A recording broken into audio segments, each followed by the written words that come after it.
everybody. This is TT Lyos. This is Colin Keem. You're listening to the V-Mix with your girl V. With your girl V on the V-Mix. Get familiar, man. It's your girl Storm, chilling with your girl V at the V-Mix. Get familiar, that's how we do it. You feel me? At the V-Mix with your girl V, who's amazing. Her whole team's amazing. We just rocked it out with my girl V on the V-Mix Radio. Make sure you tune in. Here's what's to come from Miss V, host of the V-Mix Radio Show.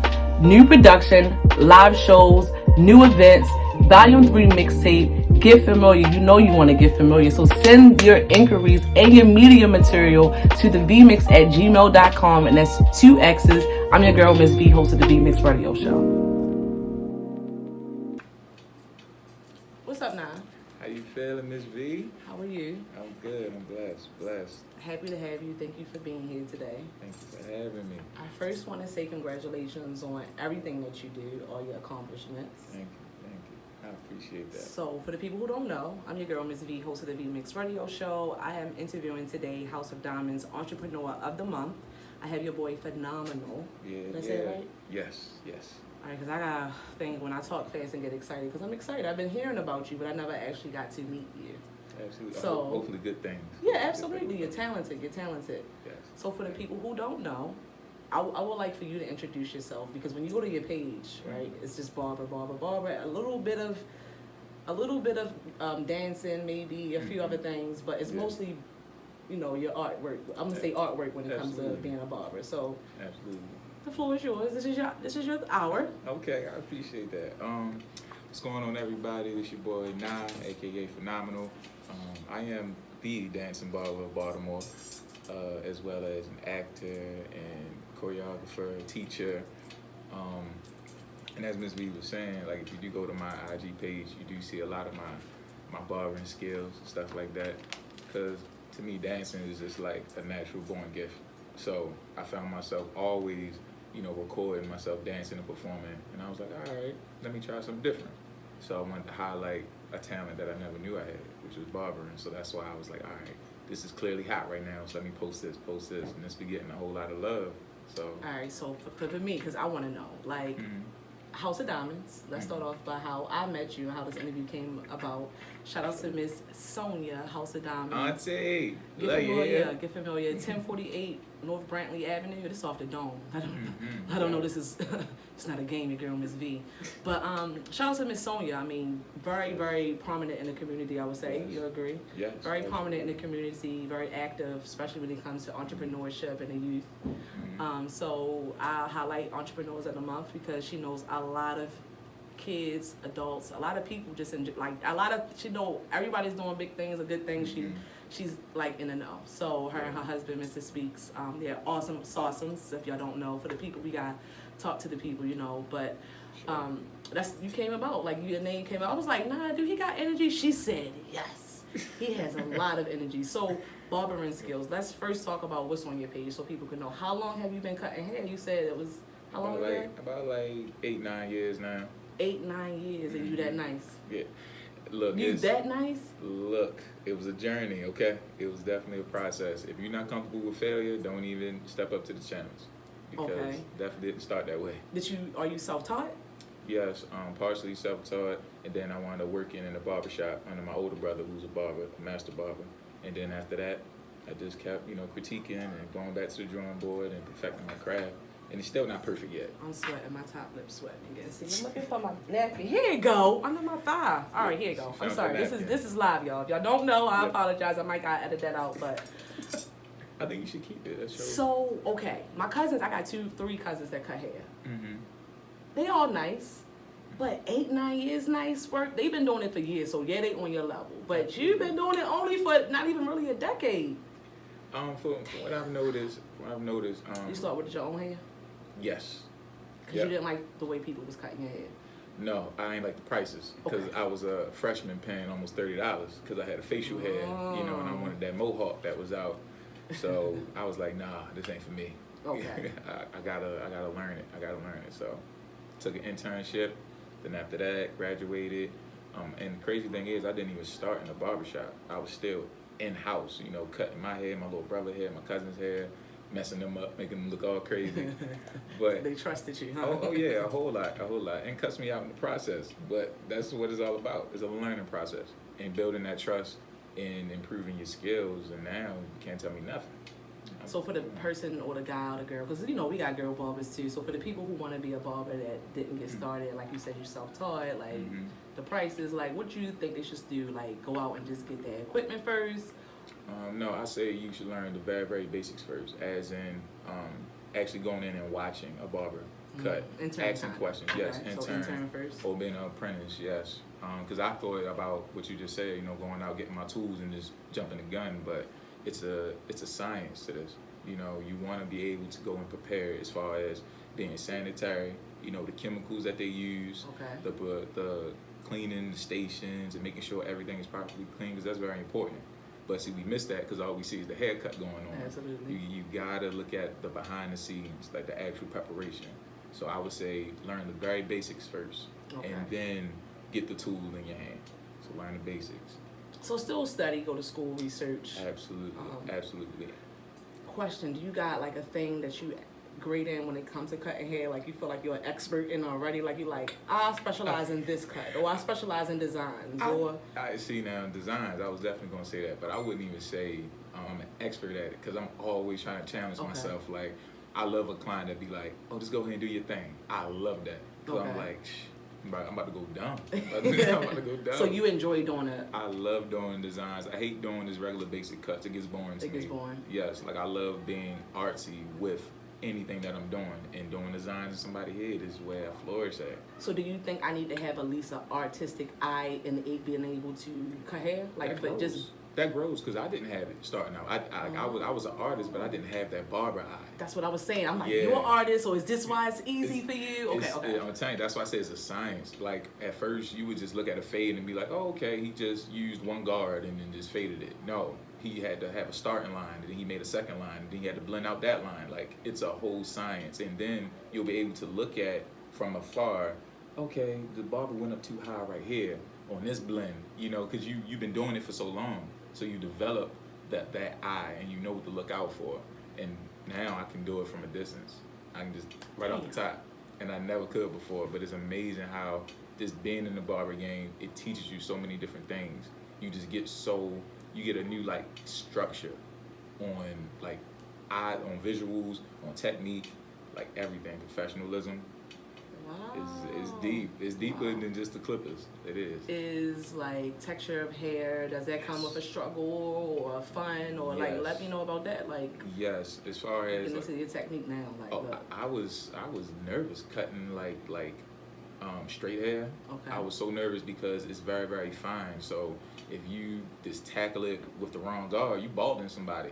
Yeah, so it's different from like very, very like curly hair and tight hair, or wavy hair. So you always got to go either with the grain or against the grain. A lot of people don't know what that means. So with the grain is more so you going forward. So whichever way the hair grows, you're going with that. Against it is basically like a regular. You're going backwards. You're going against the way the hair is growing. Is that a good thing? It depends on what the person wants. Like if you're cutting somebody with very, very straight hair, like that straight wavy hair, you don't want to go with the grain because you can bald them. So you want to go against it to even it out. See, it's real. I'm about to be cutting hair to V-Mix Barber. I'll try to tell you, like it's a lot more than just picking up some clippers. Like you really gotta study. But you feel like a lot of people or anybody can do it. Yes, anybody. But you do gotta put the work in about anything. Anything, yeah, anybody can do anything you put your mind to. Because I never would have thought I would be at this place right now, but I seen it. Like you're a visionary. Like I seen it for myself, but I never thought that I would be here ever. Like I never thought barbering would be one of my talents. So it's lucrative. Yes, very lucrative, and I love it. I have a strong love for it because it's more so for me the feeling of help make somebody else's day just by a haircut. Oh, how absolutely! Just by a haircut, women hair, shit. Yeah. Oh make my you goodness. feel like you in the mirror, you feel taking me? selfies. Now I know why selfies came about, right? And me seeing that, like me just being able to do that for somebody means a lot to me. It's more than just getting money in your hand right then and there. So you got a passion for it. Yes, and I didn't even know you can have more than one passion until. What you mean? Run that back. Because dancing was my first love and is my first love. Okay. And that was my only passion. And then I found out I could act, and that became my passion. Then I found out I could cut hair, and then I was like, man, it's all right, I can do it, but it ain't gonna be a passion of mine. But it wound up being that because I started making connections with people through it, and it became more than just about a haircut. It became about a whole experience that you're giving somebody, and they take away, and they remember you for that. Like, I got clients now that I probably haven't cut in months, but they remember me. They remember that experience I gave them. You know, that's what I do it for. And that's what made me fall in love with barbering, with cutting hair. That whole experience, that passion. I like it. So you see yourself doing bigger things, like cutting for, Yes. like, what do you see yourself really going, well, you already did, it seem like, but, I mean, like, 2 year, 3 year mark, like, what you're cutting. After this quarantine, we're going to talk about that, too. After this Facts. virus situation, if we get out to the public, and even if we, like, what do you see yourself doing, like, giving more to the youth, free haircut, something like that, like an event, like Absolutely. teaching with it, or... And it's funny you say that because I actually was doing classes for a minute, but I felt like the level I was at, I wasn't, you know, good enough for them as far as on my skills. Yeah, on my barbering You almost skills. did, bro. I seen that page. I said, "Damn, he's an artist." You feel? And I just felt like it's always more that I can do. I can Okay. always be better than that. So I felt like, yeah, okay, I can teach you the very, very basics, but I at least want you to get your money's worth, because if I'm charging you for these sessions, you know, I want it to be worth it. You know, I want you to see my accolades. I want you to see, you know, my license hanging up, my licenses hanging up. You know what I'm saying? I really want to look the part if I want to charge you this fee for these classes. You know. So dancing. Dancing. Yes. Dancing. Can't stop me from dancing. That's just me. You know, me and dance are one. It's something that I never had to learn. It was just. And you was like Beyonce. You know how Beyonce got all them videos and she was always like working the camera. Every time she hit the shit, like boom. You know that was she dancing like. That was me. Weddings, birthdays. You could not keep me off that dance floor. I was known as the dancing kid. It's in you. It's in me, and I love even more now teaching it. You know, because that's what you want to teach. Yes. Okay. Yes. And I thought that I wanted to be, because I told myself, I said, I'm gonna be the biggest entertainer since Michael Jackson, because just the look of that. I wanted that. You know, people screaming your name and making millions of dollars. But then I started to realize, like, I had a special connection with kids through dancing. And when I started doing that in the school system, I fell in love with it. And I was like, so this is what I want to do. You know, I can always perform. I'm never going to stop doing that. But to give back to the kids, that means way more to me, because I see a lot of myself in them. A lot. I see their commitment, their drive. And we need that in the heart of Be honest. So do you love when you show them, like, let me see if I'm saying this word right, choreograph, like you show them some choreography, and then you see them hit it, and you be like, yes, I taught them that shit. Yes. Is that one of the highs you get from this? Especially when I seen that them same group of students beat themselves up like they can't get it. Okay. And then I see them do it, I'm like, that's what I've been trying to tell you. Just do it. You know, stop doubting yourself. Because they're so used and they're so comfortable with saying, I can't. Do it. You know, that's why a lot of people, like myself, is not a teacher because of that. Yeah. That, like, you gotta still work with them to practice. I'm like, look. It's a lot. It's a lot. I think it takes special people to do that. Like, that's what's up. Like, absolutely. House of Diamondz, let's go back. How did you meet Miss Sonia? Real quick. We want to still talk about more dancing and more to come. Absolutely. So I met Auntie by a friend, my best friend, my dance partner, Diana, aka New Visions. Follow her. I like that spirit. I like that. She's a beautiful woman. Yes, I like her. She's so dope. Like, I like her. Inside and out. And if it wasn't for her, I probably would not have met exactly. And actually, I'm wearing the shirt today. Underneath this? Go ahead, show off. It's two cameras. It's a camera right here and right here. Right here. Look, I survived. I survived. The book is dope. Come on. Yes. You read the book? Okay. Actually, I didn't finish it. I'm not going to lie. It's all good. But I did, the first few chapters I read, but then moving around, me relocating with my station and a whole bunch of... But you had read it, though. You read yes. it. And she you gave me a it. personal autograph in it, so, you know, I feel real special. Yes, and that's what I'm saying. She does things talented. that's so against, like, regular society rules, and that's what makes her so special. You know, she's a rebel. She does her own thing. I survived. We should do it. I love how she flipped the I survived. I like that. Like I said, I didn't get to complete the book. That is my plans, and a whole bunch of other authors that I interviewed. I did finish one book where it was a group of authors. There's so many You know how Absolutely. many people I done interviewed now? Huh. You said what, like over 100? Over 100? Yeah, And you but still rocking. Diana, dancer, mother, like she's just so strong. House of Yes. Diamondz again, Miss Sonia. Like I seen your video, your TikTok video, and I said I'm gonna get on the streets and do me a little video. You gotta show me some. What's up? I What's up? don't think I bluff got it now. in me. I think I'm a little stiff. I need somebody to bring it out of me. Like I think I'd be like, I got this when I'm in the club, but it's If you different can when walk, you're doing. If you can walk, you can dance. Okay. If You you can walk, wanna you can know. dance. Okay. Yeah. It's easy. When you think about it, that's when it becomes hard. You got to just move to the music. All right. Don't try to move the music. You move to the music. Don't try to move the music. Don't move the music. Move to Yes. the music. Yeah, so you be dancing like a newborn baby. So Things back, like that. House of Diamondz, my Yes. girl Diana brought you through. I Yes, love she it, brought and me you ain't through. you ain't leave since. Nope. I'm trying to bring the topic back. You ain't leave since. When she brought you, I haven't. It was like at first I felt like an outsider, you know, because this is when Auntie was doing her auntie sessions, her entrepreneur sessions, and I was like, I thought I was an entrepreneur until I took that class, and I kept coming back, and she was just really spitting knowledge to us about what it truly means to be an entrepreneur and the steps you need to take, the necessary steps before you even start asking people for money. What is it that you're doing personally to make sure that you're secure in your business? Is your name Absolutely. Is your name patent? You know what I'm saying? Do you even know what a patent is? What is do you have, you know, a credit history? You know, are you saving money? Or do you have a business account? Like stuff like that. And like I said, I just kept coming back. The love was real, the support was real, and shoot, I mean, you met alike people, more alike people, Yes. minded, like I would say, alike-minded. Yes, yes. Having a tribe is so freaking important, man. Yes, it is. Yes, it is. And I think that's why I think once I actually shout out to DJ Twiz. I met Miss Sonia through DJ Twiz. He was doing his Spring Into Action. Good peoples, definitely good peoples. You know, DJ Twiz is good peoples, but that's how I met. House of Diamondz, Miss Sonia. So, but when it comes to, hold on. Nah, let me take a sip Water of this break. water. Matter of Yeah. fact, I'm gonna be right there with you. You wanna drink with Here me? we go. We can do it. There we together. go. My bad, y'all.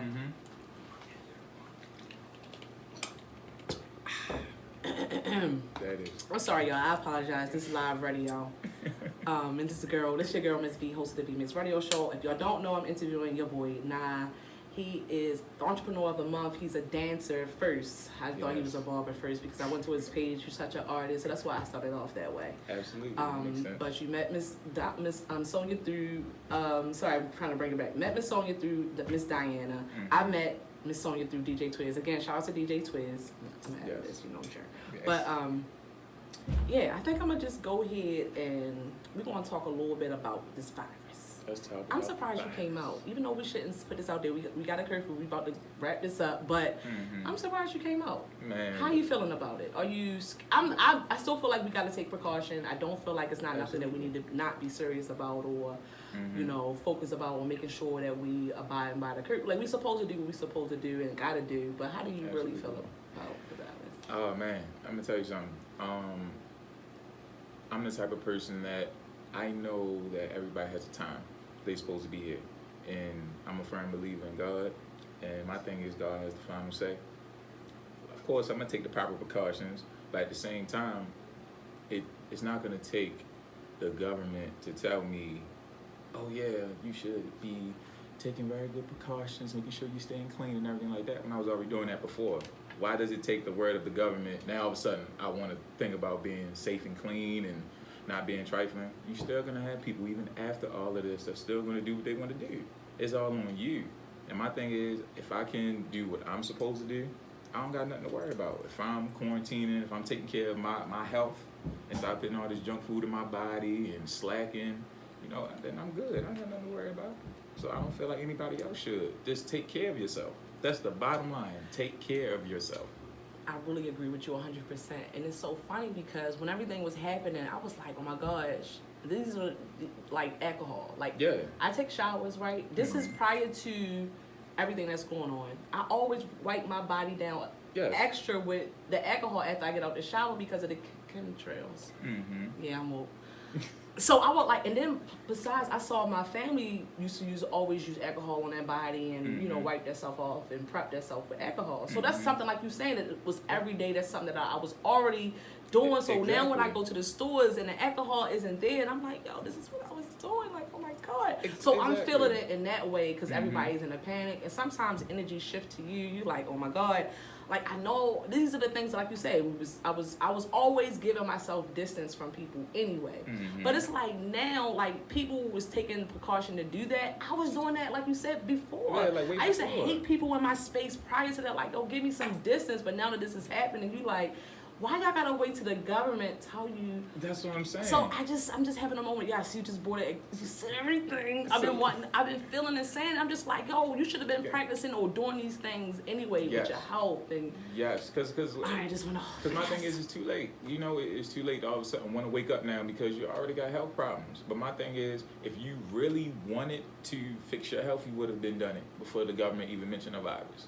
You know what I'm saying? You would have read the labels on your food that already had cancer in it, that already got all these pesticides and stuff in it, all these impurities in it, that was gonna do bad for your health ahead of time. I see what you're saying. You're trying to say that if you can fight it, their immune system. You're going back to like the immune system fighting it. Yes. I understand. Exactly. And even down to the hand sanitizer. You know, Brother Polite, I don't know if a lot of y'all know. I'm familiar with Polite, yeah. You know what I'm saying? Right, He just made a video saying hand sanitizer not even good for us. Say because it has a lot of things in it that basically destroys the good bacteria in our bodies. It's supposed to fight off. Yeah.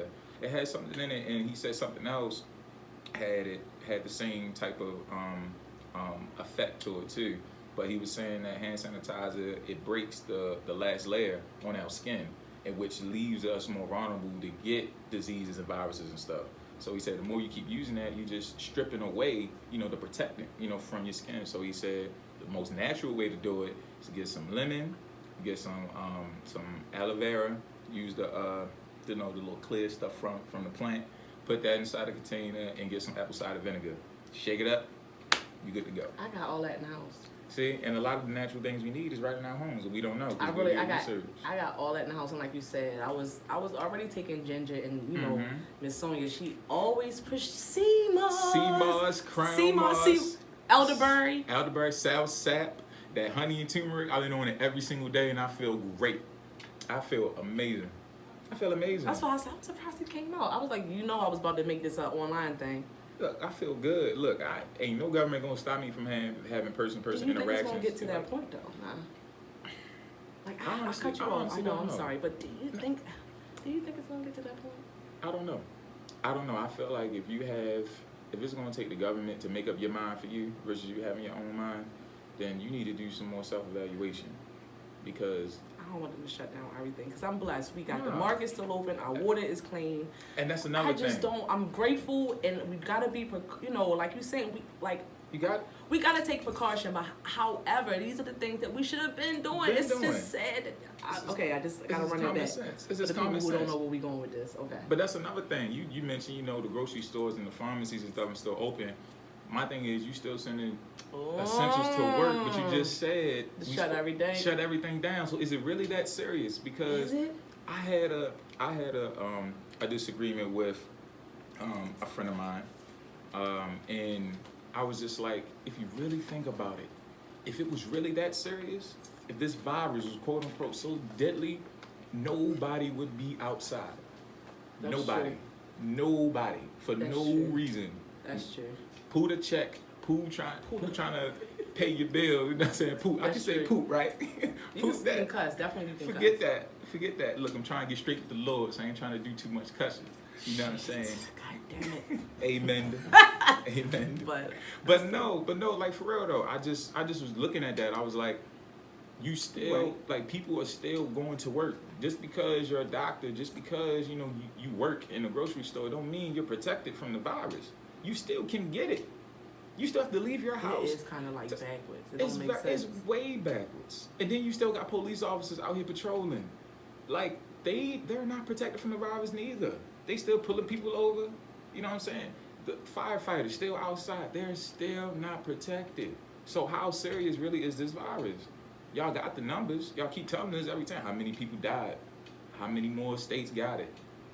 How many times have they told us how many people actually healed from it, recovered from it? It is a recovery rate going on, and they don't highlight that as much. They don't highlight it as much. Why? Because they believe it's power and fear. So they want to keep on striking fear into the people, making them go crazy, making them buy up everything. Business. They did it before. Damn. When they said 2012, what was supposed to happen? The world was supposed to end, My right? mother said the same. She said they always talk about it's about to end. And then everybody went out and bought all these waters, all this food, these canned goods, and all of a sudden we in 2020, we still here. Still can't get it right. But we still listening to the same people that told us the world was going to end in 2012, and then they said the same thing in early 2000. Like, come on, bro, get real. When you gonna start thinking for yourself? Stop letting other people think for you. Other people decide how you supposed to live your life, how you supposed to take care of yourself, how you supposed to work. You definitely, I get that you definitely need to do workshops and give back. So it seems I would love to do that. you really do would. need to, like, because we need it's, and I wanted to bring this up. I think you mentioned something earlier, and I was like, a lot of the people, like, what I think I touched it a little bit, but I didn't go in because of that this the generation that's underneath me, a little younger than you, they don't always take to constructive criticism or guidance. So a lot of people is nervous or reluctant to coach and to mentor. Like, a lot of people don't want to give back because they don't know if it's going to be like how the kids, and because you watch the media. Unfortunately, we got this thing where we go to, you even gotta watch the media. You go to the gas stations or you go to certain places, you can see how they act and how they deal with their elders. Not everybody, Right. you know, but a lot of people is nervous to deal with the youth and their mentors. But I can see that you got passion, drive, and balls. Like, you courageous. Like, you're not, you know, scared, like, you know, rubbing somebody the wrong way or nothing like that. Like, what advice could you give? You see, to bridge this gap between the youth and, like, I'm 35. For people don't know, I don't mind spitting my age. I know like, that's right. Like, from like my generation and older, you're in your 20s, you know. What you think is missing to get us all together, like to bridge this gap between us? So, because we need to know what y'all got going on, so we can know how to move different, vice versa. Like, we need to. Am I making sense? Absolutely. Right. My answer to that is talking. Say it. Stop sugarcoating everything. Stop trying to be, you know, a homeboy, a homegirl. Stop trying to fit in with or trying to be cool and stuff like that, and really speak what's real. You know, that don't make you a sucker. That don't make you, you know, not down, not cool, not real. If you really bringing something to their attention that's gonna help y'all progress together. I never understood that. Like, that's why when I was in school, I was always quote unquote the nerd. You know what I'm saying? Because I wasn't with what everybody else was doing. I wasn't the same Naja or Nah or whoever you seen in schools, the same one you seen outside of schools, the same one you seen at home in the neighborhood. I was the same. And if I felt like you was wrong, I'm gonna bring that to your attention. But I'm going to give you something that's going to help you instead of break you down. And that's what I feel like my generation need to understand, is ways of telling people certain things without breaking them down, without tearing down who they are. You can bring something to their attention and just give it to them. You gave them that information. It's up to them to use it however way they want to use it. You know, you can't really force somebody to adhere to what you're saying. You know, I always say you can't make somebody see what they don't want to see. You can't make somebody hear what they don't want to hear, but at least you did your part. You did your part. So I feel like we communicate that more, and we decide of doing what's best for one another instead of doing things that's going to destroy each other. It'll be a better place. We'll have a better community regardless. So we need a different approach. Just to approach from both generations. Absolutely. I think I like that. Absolutely. And not having that authoritative trip, like, oh, I'm older, so I clearly know more than you. I've clearly experienced that. No, you haven't. Just because you're older don't necessarily mean you experience more. Just because you're I younger. seen that from your ass when I was like, oh, you was like, yeah, I could probably teach you some things. I was like, no, I'm not trying to. You still got the age. I'm still 35. I wish I was 25 again. Not that way. But that's like, I was just so used to look getting at that. me. Yeah, no, it's not. It wasn't like that. Like, I definitely have learned from you the fact that already, you know what I'm saying, you're optimistic on life. You know what I'm saying? I like that. And I feel like it's a blessing and a curse. It is, very much so. I think I'm going to go to some music. We going to... That sounds good. We're going to come back. We're going to talk some more. I'm going to go to some music. Dang, I'm talking to a dancer. I'm talking to a barber. He can give me some lessons. I need to get I've been stiff lately. I need some lessons. I said I wanted to do a music video or something. You should. What you waiting on? I don't know. What you waiting on? I don't think I I should play like national music because they might snatch our interview down. What you think? I might Play- need to play Play something. what you feel. I like that little cut that I just played when I started earlier today. What you Come think? on now, Didn't you like that that? was smooth. Wasn't that I was smooth? in All right, I'm gonna get rocking. into this. It started from my shoulders first. I want to say her name is Ray Louise. Pronounce that name for me. I think you pronounced it right. Is that 'cause right? I'm about to Ray take a crack at it. Louise. I think She she'll dope, forgive y'all, you. but She'll all definitely right. forgive you. Her- if you this play is her a- joint. What's up? It's Miss V, host of the V Mix Radio Show. You can catch me every Wednesdays at WDMF. Send your media material over to thevmix@gmail.com. Get familiar.